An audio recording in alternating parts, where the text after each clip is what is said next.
Ever since the All-Star break, the NBA's seen a couple surges, whether it's the ramp up in 50-point games, or individual players that are ready to take the next step in their development and actually becoming better, or individual teams that are looking to not only improve their seeding going into the playoffs, but get in rhythm for playoff time.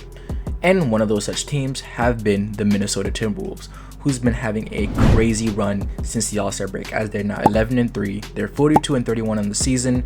They're only a half a game outside of the 6th seed in the Western Conference to make it out the play-in tournament. And they also have one of those players that's had a 50-point game in Karl-Anthony Towns. But it's not just their high-powered offense that's been able to really push them to this level of play, as they have somebody like Karl-Anthony Towns, D'Angelo Russell, and Anthony Edwards in their starting lineup. But it's also their scrappy and sometimes wild defense has been able to get the job done almost at all times. So let's talk about how they do it and why I think they're probably one of the most dangerous, if not the most dangerous team going to the playoffs in the Western Conference. Let's go. Now, if you're to look at the Minnesota Timberwolves before the All-Star break, you'd be seeing a team that's, well, pretty mediocre, close to 500 with a passable defense, but a really good offense. And if you're going to talk about their offense, you would see a team that's not only top 6 in the league in offensive rating, they lead the league in scoring, and while they're middle of the pack in percentage from 3, they get the most 3-pointers up in the league at 41 per game. Now, I tie that under the bow of having one of the top 3 offensive centers in this game, a pretty reliable and consistent floor general in D'Angelo Russell, and a young and budding star in Anthony Edwards, plus a lot of younger guys like Vanderbilt and Malik Beasley, and you see a young team that's finding their way and could wreak havoc in this league for years to come. But ever since the All-Star break, this has been their offense ramped up to 10. Because since then, they've increased their points per game from 116 to 125 per game.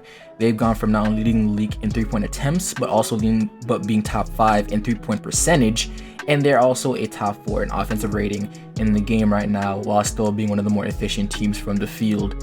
So it's safe to say that I think they found something that works for them. And there's a multitude of reasons for this. One of them is the 2-man game between Karl-Anthony Towns and either one of D'Angelo Russell or Anthony Edwards. Then I would say it's the crazy improved 3-point shooting by Malik Beasley, Jaden McDaniels, and Patrick Beverley that's increased this team's offensive attack. And then I think it's also their amazing ball movement once it comes out of D'Angelo Russell and Anthony Edwards' hands. And then after that, I think lastly, it is their extremely high pace that they play at that not only tires out some of the older teams in the league for easy picking, it does also generate a lot more 3-point attempts and shot attempts for their volume scorers and shooters so they can get in rhythm for the fourth quarters of these games. First things first, we talk about the big 3, Karl-Anthony Towns, D'Angelo Russell, and Anthony Edwards.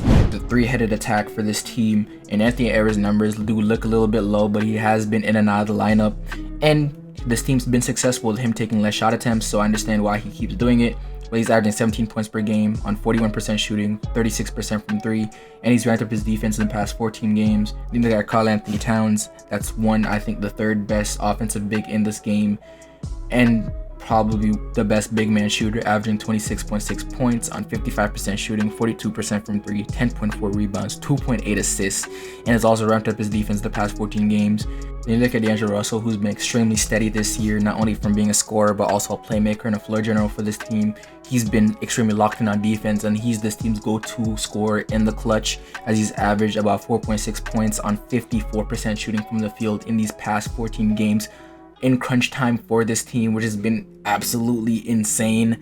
So while they don't get all of the praise for why this team has made such a dramatic jump in these past 14 games, there are the largest reasons why. But then you go to the second largest reason, and is the absolute amazing shooting that you've been getting from some of these key role players on this team.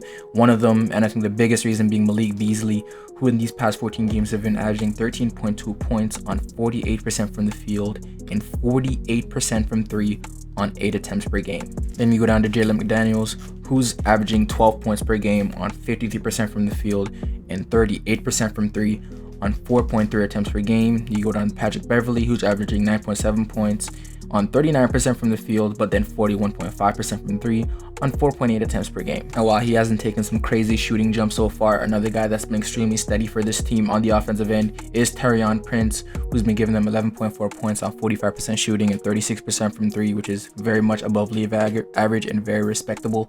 So overall, while the big 3 does go crazy on teams at time offensively, these guys have been the glue that holds that offense together and is the reason why they're as high powered and crazy as they have been in the second half of this year.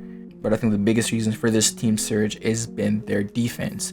From having the 5th best defensive rating in the league to having the best pace in the past 14 games in the entire NBA, which they're tiring teams out with, to being 2nd in steals, 8th in blocks per game, 4th in defensive field goal percentage, 4th in opponents' points in the paint, 4th in opponents' field goal percentage, 4th in opponents' 3-point percentage, 2nd in steals, 8th in blocks per game, and overall, they have been some of the most wild defense I've seen in a while. This is spearheaded by their floor general D'Angelo Russell, who is not the best individual defender, but on the court, he's not only an amazing communicator, he's able to set them up defensively when they're in zone. He's also an amazing communicator. I think his ability is highlighted by this video by Thinking Basketball a couple months ago, where the Wolves just started the season. He was already doing this. Then you go to guys like Jared Vanderbilt and Jalen McDaniels, who provided some amazing switchability and just some overall really good defense. And while they're on the court, the Minnesota Timberwolves have an innate ability to be very, very switchable. While Karl-Anthony Towns isn't the best player you want on a guard, he still can be out on an island on a guard and not be beat the entire time. Then you have somebody like Jared Vanderbilt that you put on the other team's best forward, like a LeBron James or a Kevin Durant. And for a team that's defensive scheme is basically meant to keep you from inside the paint, also be able to guard you on the 3-point line, as they have the 4th lowest opponent's 3-point percentage in the league. They've hit another gear in these past couple of games. Now, the problems they've had earlier, like their horrible defense in transition, isn't fixed yet, but I think that only comes with time. But overall, when they're able to set up their defense and be able to play up in either their zone or man-to-man, they've been an amazing team. And these are the reasons why I think, the biggest reason why I think that they're going to be hell for any team they play come playoff time. Because going around playoff time right now, the Wolves are around the 7th seed, but they're only a half game outside of the 6th seed. So right now they're in between playing the Golden State Warriors and the Memphis Grizzlies if they make it at the play-in, which I think they will. Now, if they do play the Warriors, it may get very, very ugly, because without Steph there for the first round, in my opinion, I do not think he'll play the first round, or if anything needed, he'll play late first round. The Minnesota Timberwolves against a healthy Golden State roster hasn't had much trouble. While the series is in the runaway, it's 2-2. They still haven't had any lapses in their offense against them, and their defense has done its job. So with a lineup without Steph could get very, very ugly for this team, as they match up very well with either team. Same thing goes for the Memphis Grizzlies. They match up very well, and they've played them while healthy. So overall, I do think this team is going to be very, very dangerous, and I think they have the biggest upset potential going to playoff time. But let me know what you guys think in the comment section down below. Do you think this Minnesota Timberwolves team is as good as these past 14 games say, or is this just a nice little streak they're going on? Do you think that it'll get ugly if they play either the Golden State Warriors or Memphis Grizzlies in the playoffs? With that being said, this is FRB. Please like and subscribe. It really does help the channel, and let me know what you guys like from me. And it's been a crazy couple months, but with that being said, it's FRB. That's my time, and I'm out.